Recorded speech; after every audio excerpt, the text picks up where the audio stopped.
Okay, so hi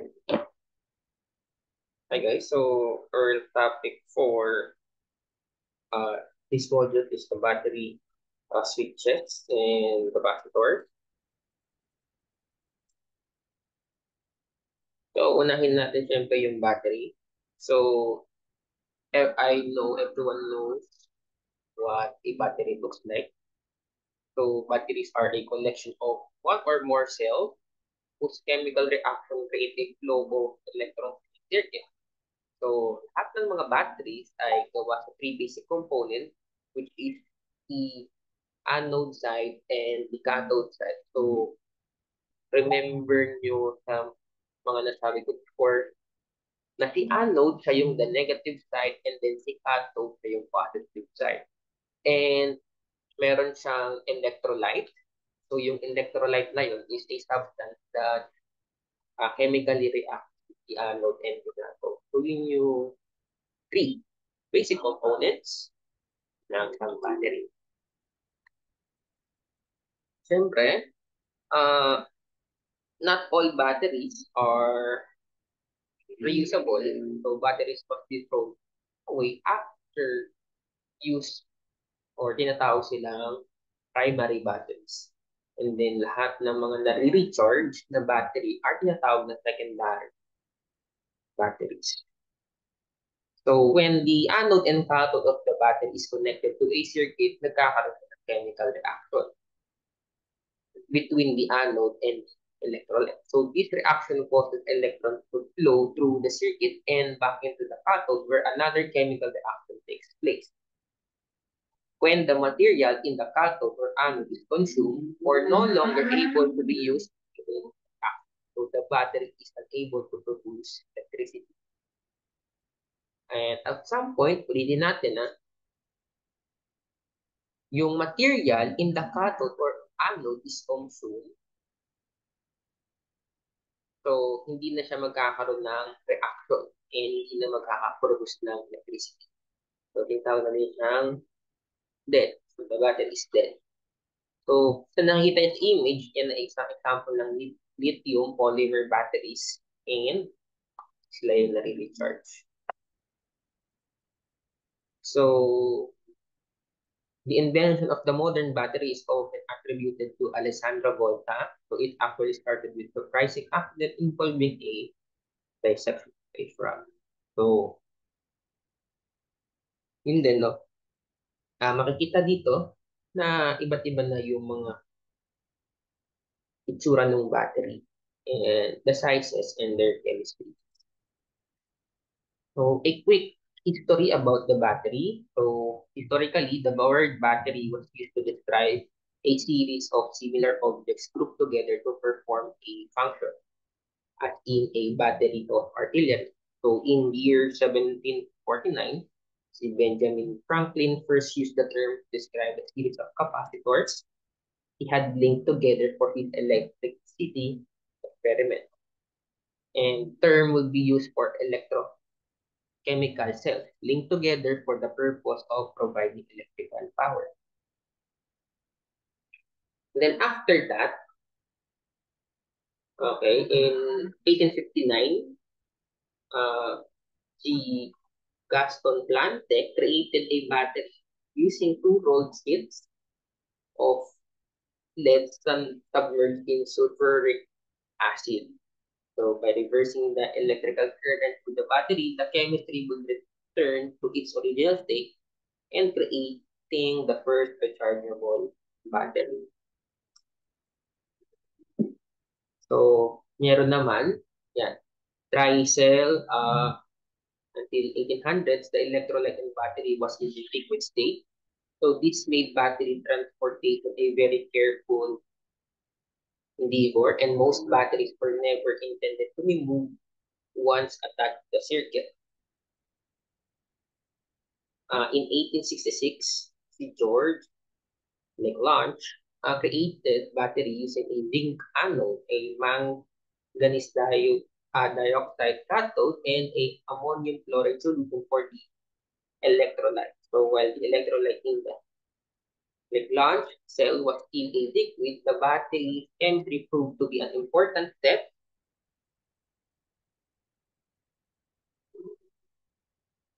for the invention of the drying cell.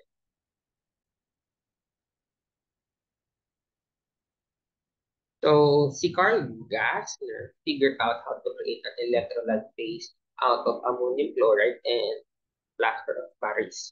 He patented the new dry cell battery in 1886 in Germany. So, this new dry cell, commonly called a zinc carbon batteries, were mass produced and proved hugely popular until late 1950s, while carbon is not used in the chemical reaction. It performs an important role as an electrical conductor in the zinc carbon battery. And then, nung pumunta na ng 1950s, si Louis Urey, Paul Marshall, and Carl Cordet of the Union Carbide Company, or also known as the Ever-Ready and Energizer, replaced the ammonium chloride electrolyte with an alkaline substance based on the battery chemistry formulated by Waldemar Jungner in 1899. So alkaline dry cell batteries could hold more energy than zinc carbon batteries at the same time and had a longer shelf life. And then, the alkaline batteries rose in popularity in 1960 and overtook zinc carbon batteries and have since become the standard primary cell for consumer use. So noong 20th century, ayan, the rechargeable batteries. So in 1970s, ComSat developed nickel hydrogen battery for use in communication satellites. So this battery stored hydrogen in a pressurized gaseous form. Many man-made satellites like the International Space Station still rely on the nickel hydrogen battery. So sa research ng mga several companies ng mga late 1860 resulted in the creation of the nickel metal hydride or NIMH battery. So they were released to the consumer market in 1989 and provided a smaller, cheaper alternative to the rechargeable nickel hydrogen cell.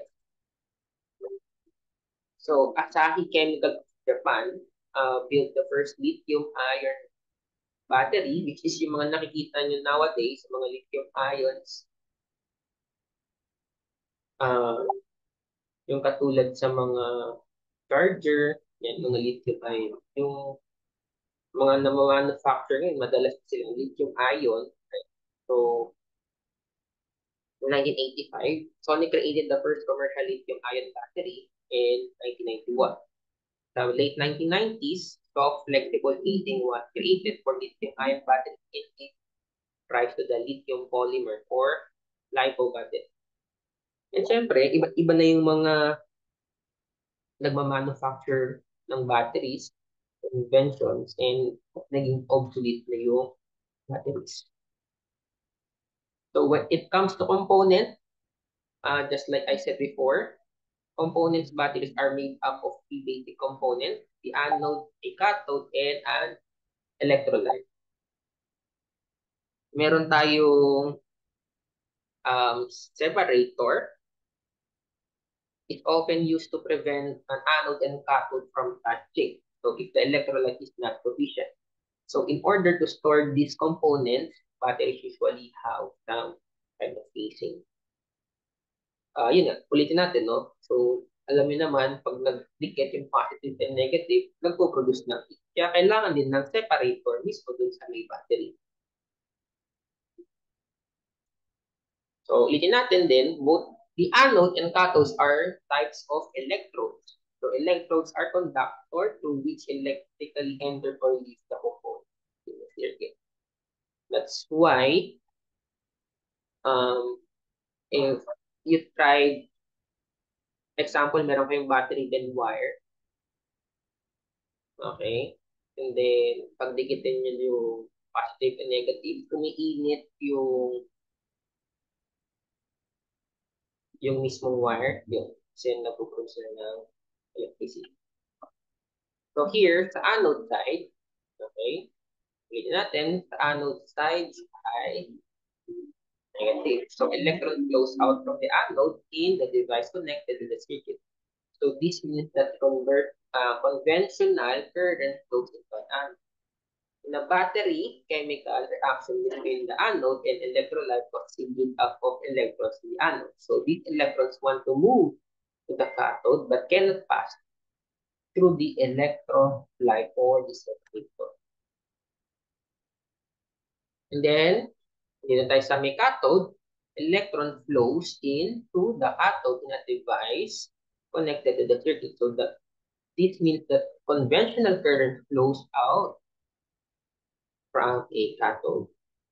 So in batteries, the chemical reaction in or around the cathode uses the electron produced in the anode. So the only way for the electrons to get to the cathode is through that circuit or external loop bracket. And yeah, here we are sa may electrolyte. Okay, so electrolyte is the substance of a liquid or gel that is capable of transporting ions between the chemical reactions that happen in the anode and cathode. The electrolyte then inhibits the flow of electrons between the anode and cathode so that electrons more easily flow through the external circuit rather than through the electrolyte. So lahat ng mga alkaline batteries can leak their electrolyte. Potassium hydroxide if subjected to high heat or reverse voltage. At nakikita nyo dyan sa may photo, lalabas nila ng parang water substance. So the electrolyte is crucial sa mga operation ng battery because electrons cannot pass through it. So if they are forced to travel through electrical conductors in the form of a circuit that connects the anode to the cathode. And yeah, nandito na tayo sa may separator. So sa may separators are porous material that prevent anode and cathode from touching, so which would cause a short circuit in the battery. So separators can be made from a variety of materials. Pwede siyang cotton, nylon, polyester, cardboard, synthetic polymer films, and yung mga separators do not chemically react with either the anode, cathode, or electrode. So nakikita nyo dyan, the voltaic pile use cloth or cardboard, soap and brine to keep the electrodes apart. So ions in the electrolyte can positively charge and negatively charge and can come in variety of sizes. So special separators can be manufactured that allow some ions to pass but not others. And then when it comes to casing, yeah, battery casing can be made almost anything. Plastic, steel, soft polymer, laminated pouches, and so on. So some batteries use conductive steel casing that is electrically connected to one of the electrodes. In the case of common AA line cell. So the steel casing is connected to the cathode. So most batteries need a way to contain their chemical components casing, otherwise known as the housing or the shell, tinatawag, are simply mechanical structures meant to hold the batteries internal. So as you can see here, sa operation ng battery, ganyan siya yung nagpa-flow. So the batteries generally require several chemical reactions in order to operate. So at least one reaction occurs in or around the anode and one or more reaction occurs in or around the cathode. So in all cases, the reaction at the anode produces extra electrons in process called oxidation. And the reaction at the cathode uses extra electrons during process known as reduction.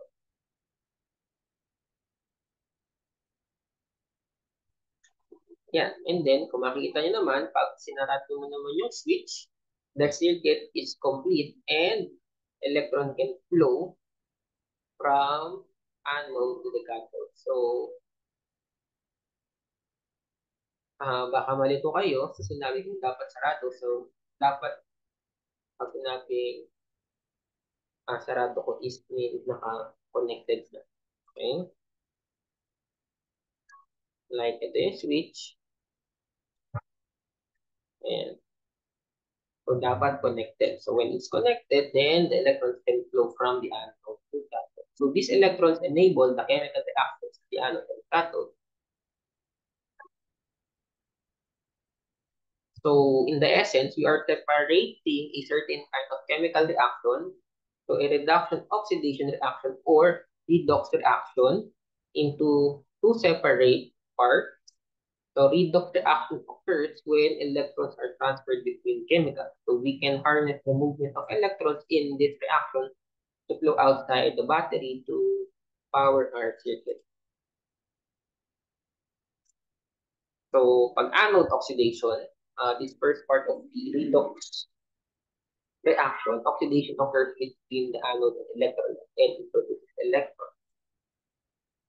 Some oxidation reaction produce ions, so such as in lithium-ion battery. In other chemistry, the reaction consumes ions like in the common alkaline battery. So, in either case, ions are able to flow freely through the electrolyte where electrons cannot. The cathode.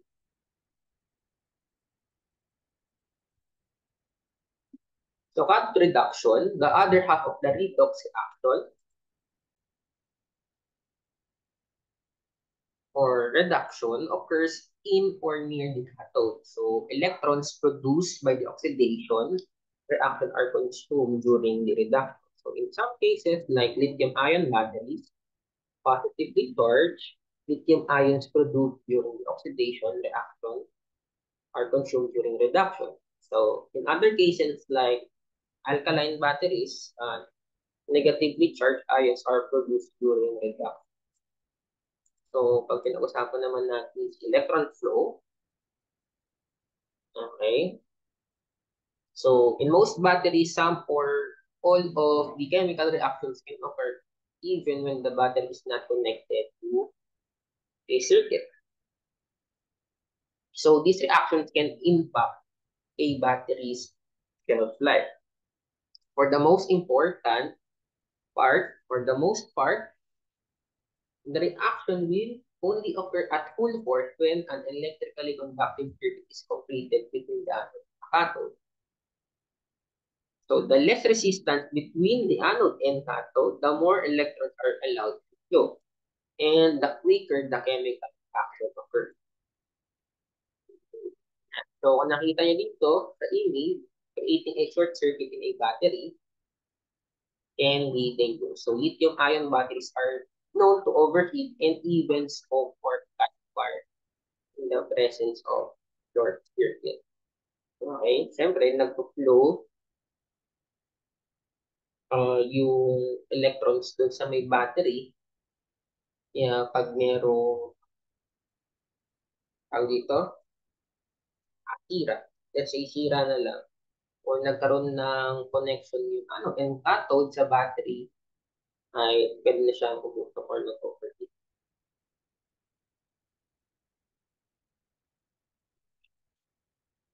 So, that battery, the chemicals in the battery will ultimately reach a state of equilibrium.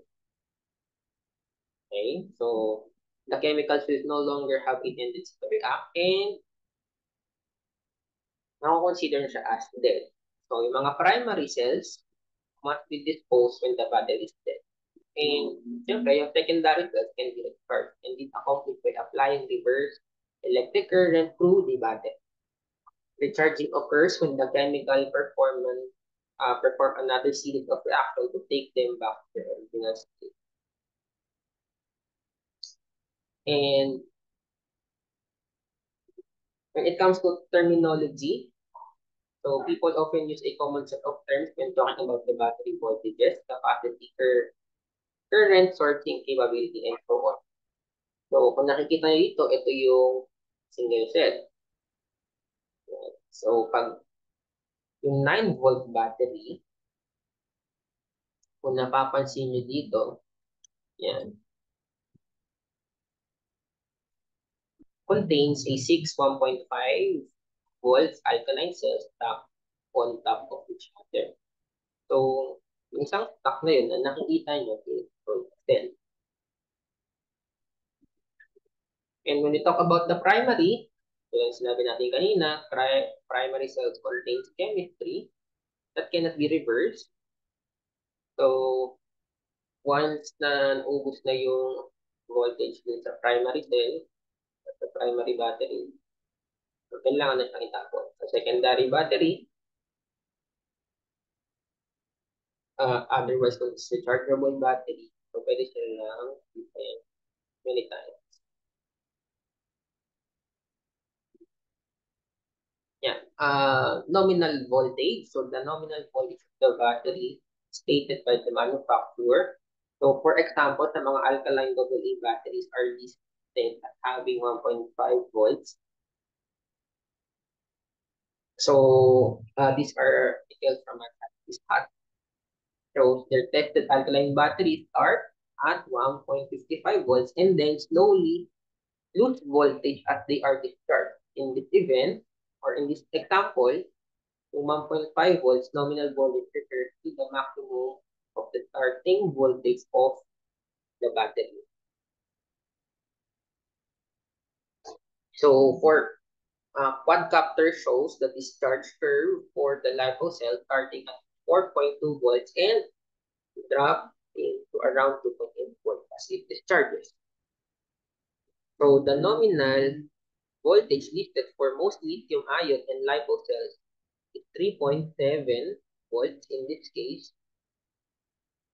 3.7 volts nominal voltage refers to the average voltage of the battery over its discharge cell. Okay, so yun yung term ng nominal voltage. Kasi siyempre, tawag dito, hindi naman laging fully full charge yung isang battery. Okay, kaya katulad nakita nyo is 9.55. Yeah. So, nababawasan siya through example, pwedeng paghawak or other term pa na mangyari din sa middle. So, katulad ng mga lithium ion, kaya lagay lang dyan, 3.7. So, around 4.2 and 2.8 voltage nag-range yung pinaka-battery. So, average na makikita nyo, pag connect nyo si lithium ion battery is nasa 3.7. Ganun din, si mga 1.5 volts or yung mga double A battery. So, 1.5 volts, kaya minsan nakikita nyo, may possible na nagpas siya sa 1.5, 1.55, or pwede siyang bumaba. So, ibig sabihin natin, discharge lang yung ibang voltahe niya. So, here, in the capacity, so, the battery capacity is measured of the amount of electric charge in can deliver at specific voltage. So, most batteries are rated in amp hours or AH or mAh. Kaya kung nakita nyo, pag even sa mga battery na cellphone, 5,000 milliampere nakalagay. Yan. So, itong mga lithium polymer or LiPo battery is rated for 1,000. Yun nakikita nyo sa inyo. It means it can provide 1 amp for 1 hour before it considered dead. So, example, pag sinabi natin 5,000 milliamperes, ayan. So, yung convert mo siya sa 1 ampere, so meron kang 5 amperes. So, 5 amperes na yun, more or less, average usage nyo, abot siya ng 5 hours. So, depende pa rin sa usage. Yung paggamit ng mga cellphone. Okay, pero, pwede nyo uh, makonsider na for 1 ampere, pwede siyang mag-last ng up to 1 hour bago siya mabawasan. So, here, sa C rate, okay, so many batteries, especially powerful lithium-ion batteries, express discharge current at C rate. In order to more clearly define battery attribute, C rate is the rate of discharge relative to the battery maximum capacity. So, example, so 1C is the amount of current required to discharge the battery in 1 hour. For example, a 400 milliampere battery supplying 1C of current will be supplying 400 milliamperes. Then 5C for the same battery would be 2 amperes. So most battery lose capacity at higher current load. For example, hindi ko napakita yung graph. Chargery shows that their life of cells has less than milliampere at higher C rate. So, bigay tayo ng example. So, general advice holds that you should charge the lithium polymer batteries at 1C or less. So, the C rate represents the rate at which the level battery is providing energy. So, the higher power with higher discharge rate or C rate, 1C means that the battery is fully charged and discharged within 1 hour. So 2C is 30 minutes and so on. 10C is 6 minutes and 100C is 6 seconds. So generally, the discharge rate of the mobile battery is 0.2C. So if the battery is 5,000 milliampere or 5 amps, the discharge current is 0.2 times 5 amperes. So, or 1 amperes per hour. So that means that the battery discharge 1,000 milliamperes per hour and could operate around 5 hours. So, pero nung sinabi ko kanina dito sa capacity ng battery.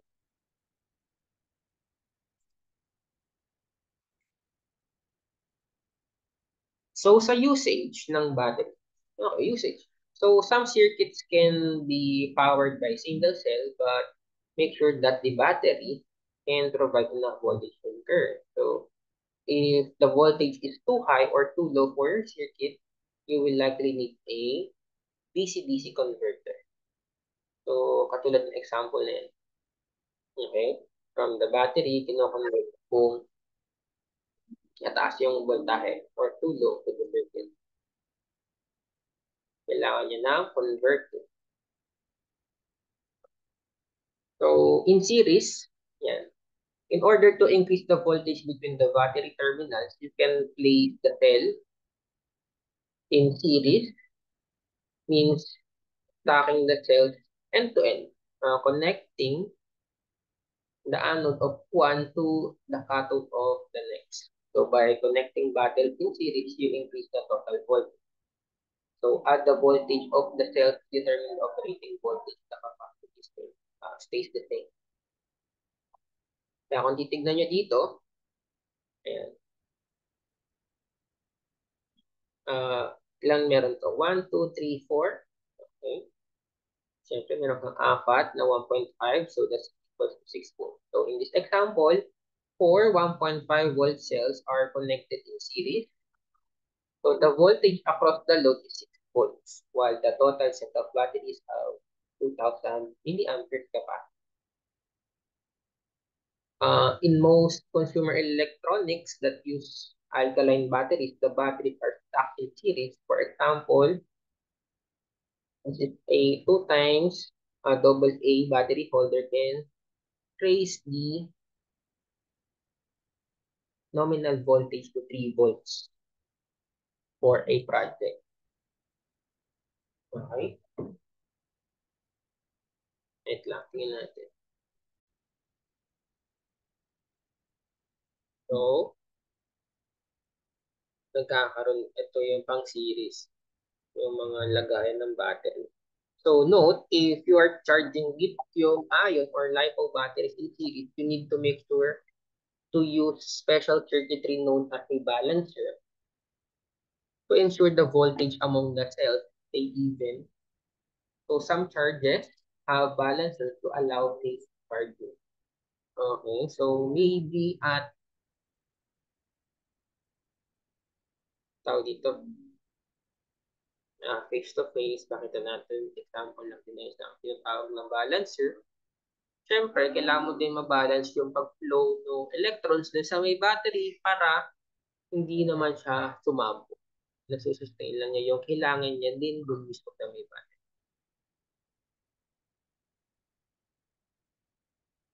So in parallel, so if the voltage of a single cell is adequate for the load, you can add batteries in parallel to increase the capacity.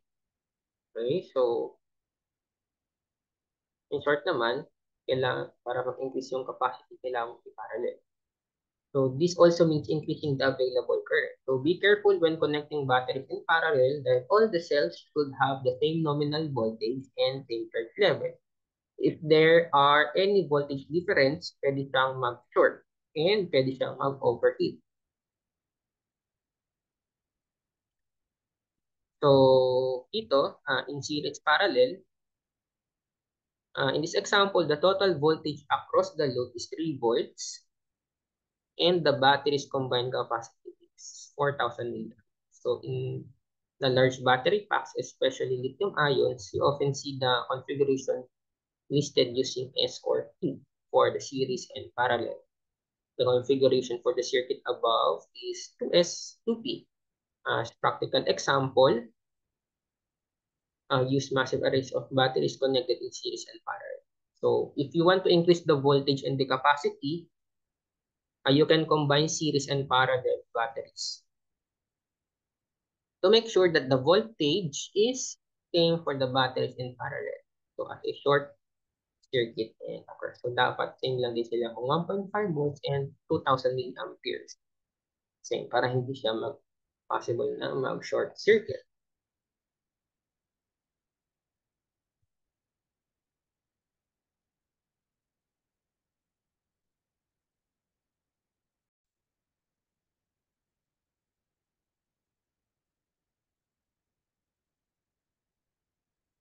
So now we will talk about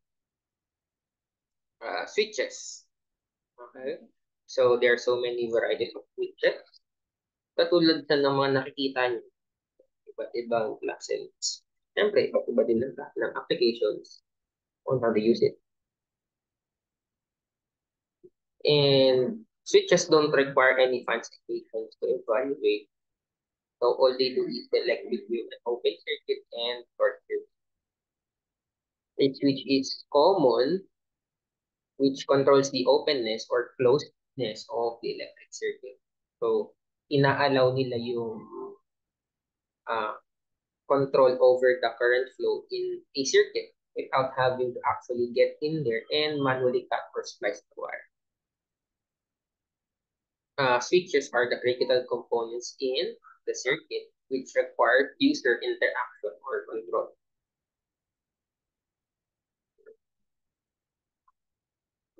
So, as you can see yan sa may diagram na yan, simply, the switch is turning on and then may nag-flow na current and umiilaw si LED. So a switch can only exist in one of two states, open or closed. Siyempre, in off state, a switch looks like an open gap in the circuit.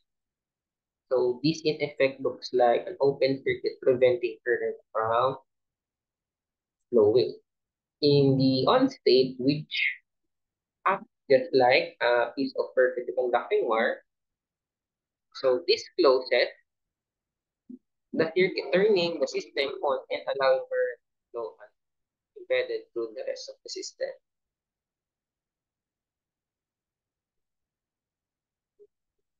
So, defining the characteristics of them.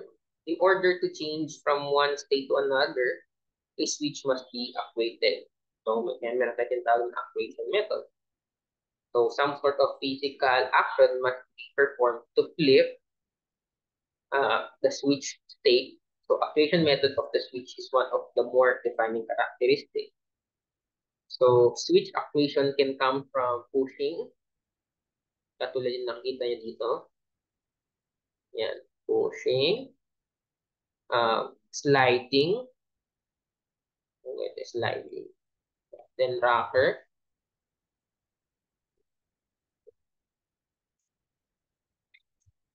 throwing, pulling, pwede din siyang key-turning, heating, magnetizing, kicking, snapping, even licking, meron din. So, any physical interaction which can cause the mechanical linkage inside the switch to come into or go out of the contact. So, meron tayong momentary and maintain. So, sa mga maintained switch, like the light switch on the wall, syempre, ito yung pag in-on-off mo using the toggle switches, mag-stay siya as on, or mag-stay siya as off.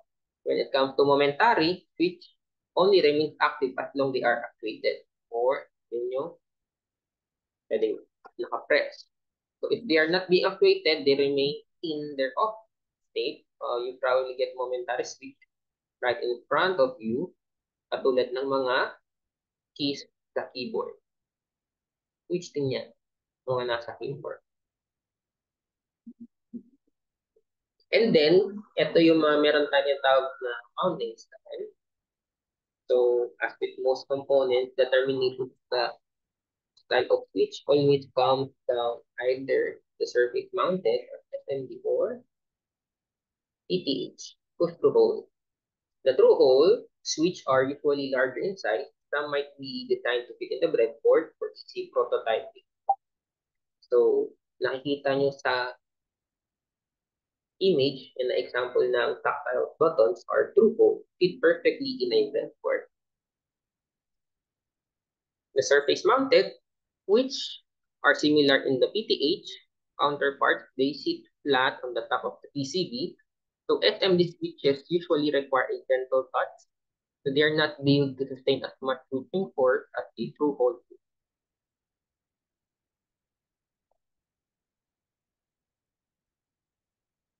And example din dito ay yung mga panel mount switch. So designed to sit outside an enclosure or a popular mounting style as well. It's hard to flip switch when it's hidden inside an enclosure. So kung nakita nyo yung transparent dyan, yan yung enclosure. So para hindi siya mag-on and off, basta-basta. So panel mount switch comes in all sorts of termination style. The PTH and the SMD or heavy-duty solder lugs or soldering to wires.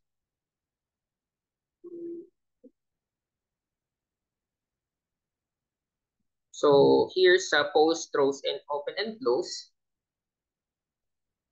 So a switch must have at least two terminals, one for the current to potentially go in and another to potentially come out. So the number of poles on a switch define how many separate circuits the switch can control. So a four-pole switch can separately control four different circuits. So a switch throw count defines how many positions can or each of the switch poles can be connected. So for example, if the switch has two throws, so each circuit or yung pole na tinatawag in the switch can be connected to one of the two terminals. So knowing how many poles can throw a switch has, it can be more specifically classified. So most commonly used na mga switches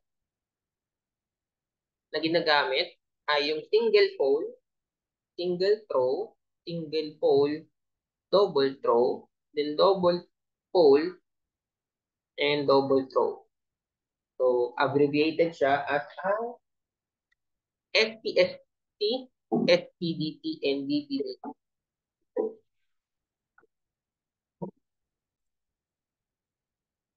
So, As you can see here, this is the example of the SPST, or the single pole, single throw switch. So, ayan yung diagram din niya. So, yun yung mas commonly used na ginagamit. So, it's got one output and one input. So, the switch will either be closed or completely disconnected. So, SPSTs are perfect for on and off switch. So, they are very common form of momentary switch. So, SPST switch should only require two terminals.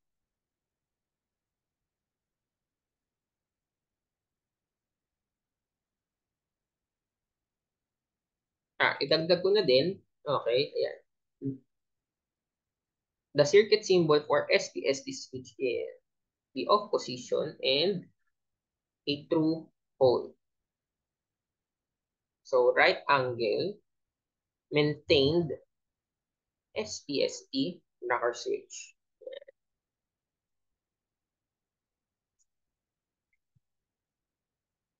So, another common switch type is the SPDT. So, kung makikita nyo, single pole and double throw, or have three terminals. So, one common pin and two pins, which uh, way for connection to the common. So, SPDTs are great for selecting between two power source, swapping inputs, or whatever it is you do, two circuits trying to go one place. So, most simple slice switch are the SPDT variety. So, lahat ng mga SPDT switch should usually have three terminals. So, siguro hindi nakita, pero ito yun. 1, 2, 3. Three terminals. So, in a pinch, an SPDT can actually be made into SPST just by leaving the one of the switch rows unconnected. Okay, kaya kami meron din kayo mapapansin, ulitin natin, okay, nagamit si SPDT pag meron kayong swap na power source or inputs.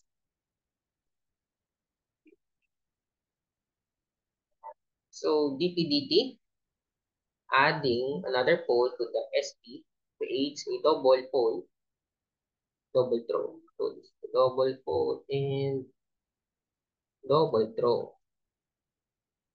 Yan.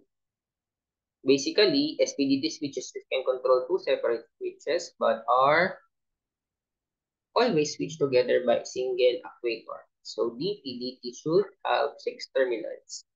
So, nakita dito yung 6 terminals. Ayan yung 1, 2, 3, 4. Meron pang dalawa sa likod. So, double pole, double throw switch is used to control two separate appliances connected to the supply. For example, a water heater can be toggled between 120 volts and 240 volts. Supplying using DP-DT switch wiring diagram, where both supply lines, like may hot 1 and hot 2, or line and neutral, must be switched on or off at the same time for single operation, as the action is interchangeable due to DP switch. So, ulitin natin, katulad sa sa mga water heater.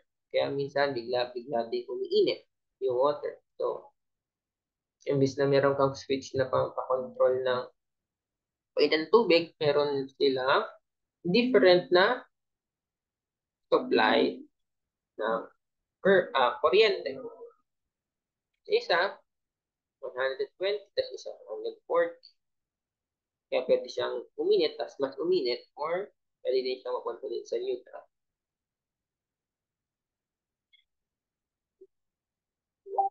So, switches with more than two poles or throws are not too common, but they're out there in addition. Yan. Example na yan. So, kaya nilagay lang yan yung XPYT. Pwede kasing mapalitan to. Okay. Variable siya kung ilan yung poles niya and throws niya. Okay.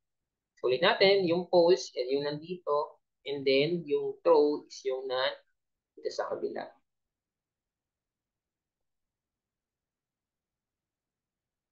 So this is an example of 4 poles. 1, 2, 3, 4, and 2 throws. And 2 throws. So yun yung example ng 4 video. So it can control 4 separate circuits in 2 positions per circuit. So we have a normally open or normally closed. So when a momentary switch is not activated, it's in a normal state, depending on how the button is constructed. So in a normal state can be either open or a short circuit. So when a button is open until activated, it's said to be normally open. When you activated a no switch, you're closing the circuit, which is why these are so-called push to mix. So conversely, if a button usually acts like a short circuit unless activated, it's called normally closed. So normally closed switch are push to break, actuating switch. So the switch creates an open circuit. So among those two types, so mas madalas kayo makaka-encounter ng normally open momentary switch. So momentary switches are switches which only remain in their on state as long as they are being activated, pressed, held, or magnetized. So most often momentary switches used for intermittent user input cases, stuff like preset or keypad buttons. So this examples of push button. So an assortment of tactile push button switch starting top left clockwise, the blue and pink arcade buttons, 12 mm push button, white cap button, orange illuminated, right angle, panel mount, and a mini push button. So yeah, and these are the examples of the momentary switches. So the push buttons switches are classic momentary switch. Typically, these switches have a really nice tactile or clicky feedback when you press them. So they come in all sorts of shapes and sizes.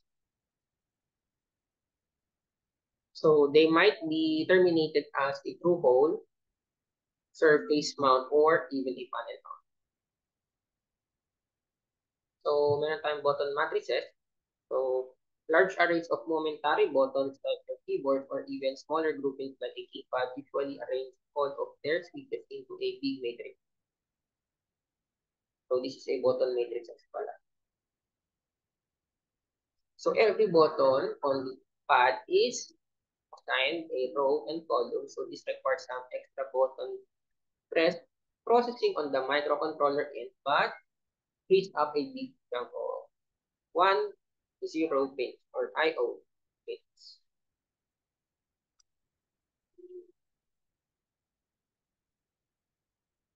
So momentary switches don't have to be activated by a push button. It can be pushed sideways like the movement action in the handful of joysticks. So katulad nitong arcade joysticks uses 4 micro switches to sense up, down, left, and right movement. The tiny little surface mount, a 5-way tactile switch is an ST5T direction switch up, down, left, right, and press button. Press down. So on the other end of the spectrum, the reed switches open or close when exposed to the presence of magnetic field. So these are great for making a non-contact switch. So ang tawag dito is the reed switch. So pag meron lang siya na-detect na magnetic field, saka lang siya mag-on or off. So a couple of reed switches, a non-insulated and insulated.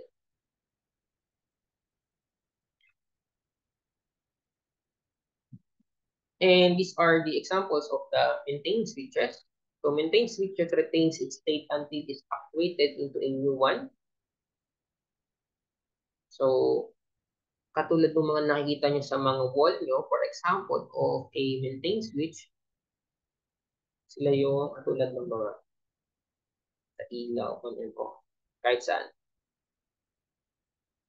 So, what is the example? Is the slide switch.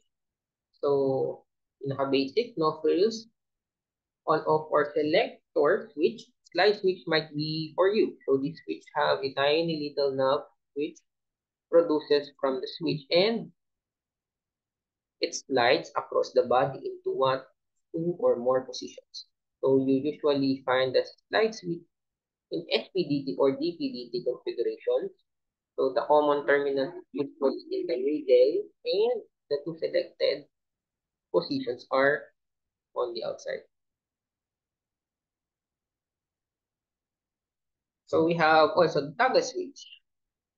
Ayan. So madalas na nakikita ito, pwedeng sa mga missile. Madalas nyo din itong nakikita, pwede nyo na itong makita. Here sa may lab, kung lalapitan nyo yung red bird, meron silang toggle switch dyan. And kung kayo nakapasok na rin sa aircraft, may mga toggle switch. So toggle switches have a long lever which move in a rocking motion as they move to a new position. So toggle switch makes really satisfying snap. So meron siyang tunog, nag-snap yan.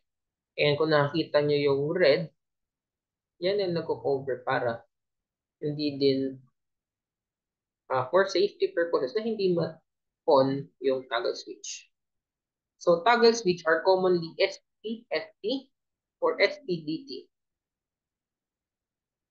Though you can find them in other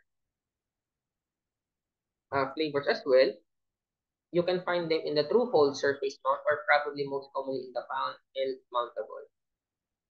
Meron tayong DIP switch. So DIP switches are true hole switches designed in the same mode as a true hole DIP IC. So they can be placed in a breadboard in the same manner. A true hole IC might by studying the center area. So the example na 8 position DIP switch. So latching button. So push buttons aren't all momentarily, so some push buttons will latch into place, maintaining their state until pressed again, latching back to where they started. So this can be found, for example, in stump switches and on a guitar, etc. Mga latching buttons. And for the next topic, we have the capacitor. So as we all know, the capacitor store voltages or current. So the capacitor is a two-terminal electrical component along with the resistors and inductors. So they are one of the most fundamental passive components we use. So you would have to look very hard to find a circuit which didn't have capacitor.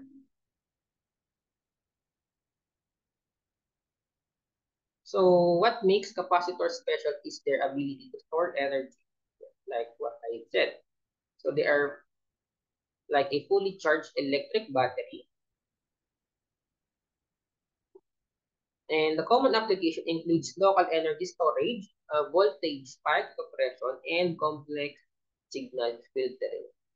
Okay, so yeah, energy storage. Pag sinabing voltage spike suppression, example, okay, pag biglang tumataas yung voltage, dyan napupunta kay capacitor. Kaya hindi din na-stress out or na-burn out basta-basta si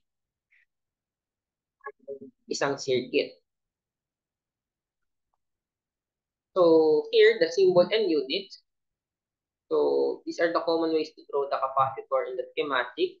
So they have two terminals which go on to connect the rest of the circuit. The capacitor symbol consists of two parallel lines which are either flat or curved.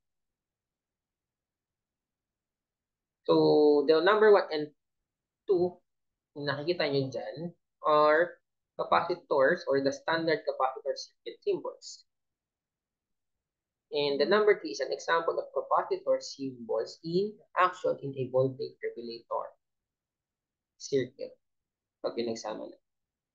So, katulad nung binigay ko before, so yung capacitor meron siyang non-polarized and polarized. So, okay, malilito kung alin doon. Yung symbol na yun. So, the capacitor symbols, ulitin natin, meron siyang two parallel lines which are either flat or curved. Both lines should be parallel to each other, close but not touching. So, this is the representative of how the capacitor is used.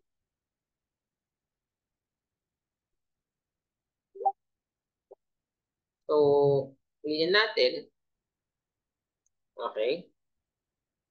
Dun sa may curved line, siya yung polarized. And then dun sa may number 1, okay, siya yung non-polarized. And the value should indicate the capacitance of the capacitor is ano siya, symbol niya or tinatawag siya farad. Okay? Siya to. Ayan. So, nandiyan yung capacitance units.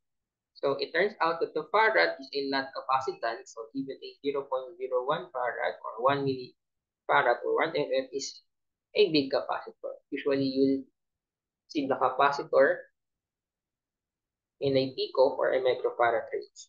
So, lahat ng capacitors are not equal. And each capacitor is built to have a specific amount of capacitance. So, abbreviated siya as F. And the standard unit for capacitance is the farad. And when you get into farad to kilofarad range of capacitance, you start talking about special packs or special capacitors called super or ultra capacitors. So in here, how capacitors are made, the schematic symbol for capacitor actually closely resembles how it's made. So the capacitor is created out of two metal plates and an insulating material called a dielectric. So the metal plates are placed very close to each other in parallel, but the dielectric sits between them to make sure they do not touch. So yung dielectric can be made out of insulating materials like paper, glass, rubber, ceramic, plastic, or anything that will impede the flow of current. So the plates are made of conductive materials like aluminum, tantalum, silver, or other metals. So they're each connected to a terminal wire, which is what eventually connects the rest of the circuit. Ayan. So kung makikita nyo, sa loob ng isang electrolytic or radial type na capacitor, ayan. So ito kasi yung sa flat. Ayan. So yung dielectric, nasa gitna, and then meron siyang metal plate. So dyan nag-store yung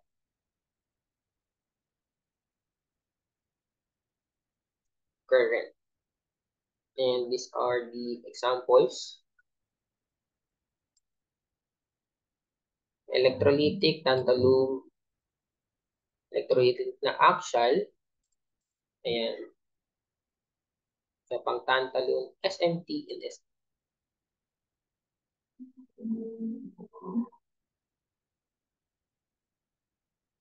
And wag din kayo magtataka, naka-indicate naman dito kung ano yung positive and negative charge.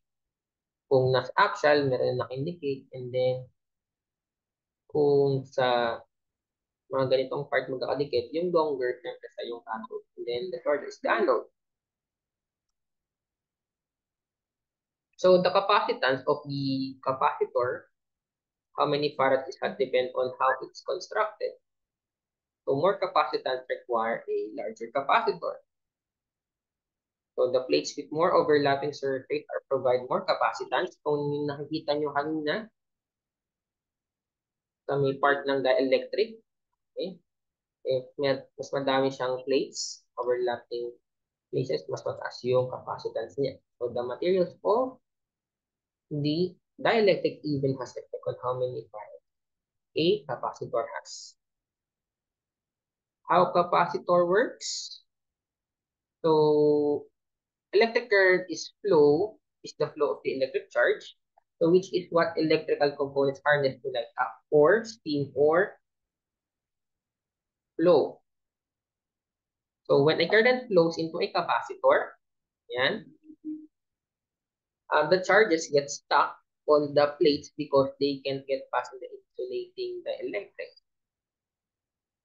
Electrons negatively charged particles are sucked into one of the plates and it becomes overall negatively charged.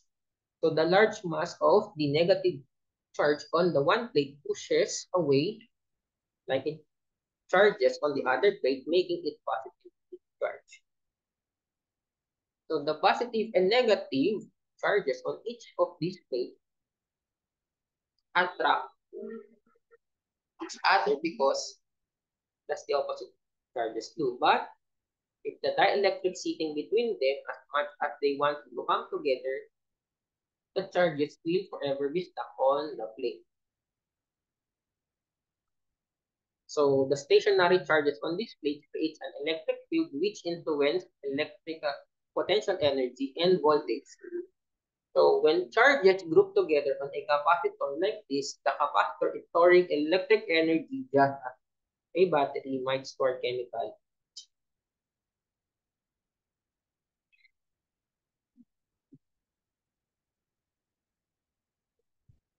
Yeah, so if you read that part,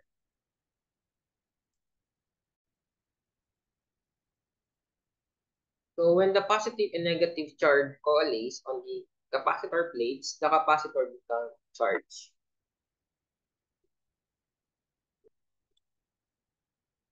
So a capacitor can retain its electric field, holds its charge, because the positive and negative charge on each of the plates attract each other but never reach each other.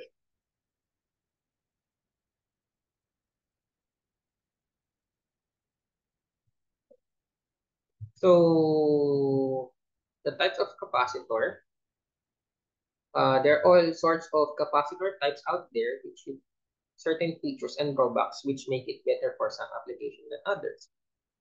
So when deciding on the capacitor types, meron tayong dapat i-consider. The size, the maximum voltage, the leakage current, the equivalent series resistance, and the tolerance.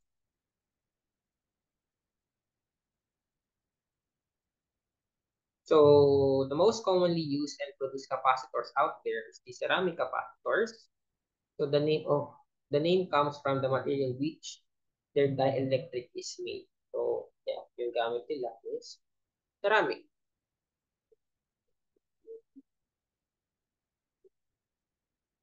Then we have the aluminum and the tantalum electrolytic. So the most popular of the electrolytic family usually look like tin cans and with both leads extending from the bottom. And all electrolytic are usually polarized. And then we have supercapacitors. So if you're looking for a capacitor made to store energy, nandyan si supercapacitors. So these capacitors are uniquely designed to have a very high capacitance in the range of farads. Small but terrible, in other words. So these are the 9 applications of the capacitors. Uh, Energy storage, used for coupling signals, decoupling signals, high pass or low pass filter, power factor protection, starting induction motor, snubber circuit, DC power supply, filtering, and tuning.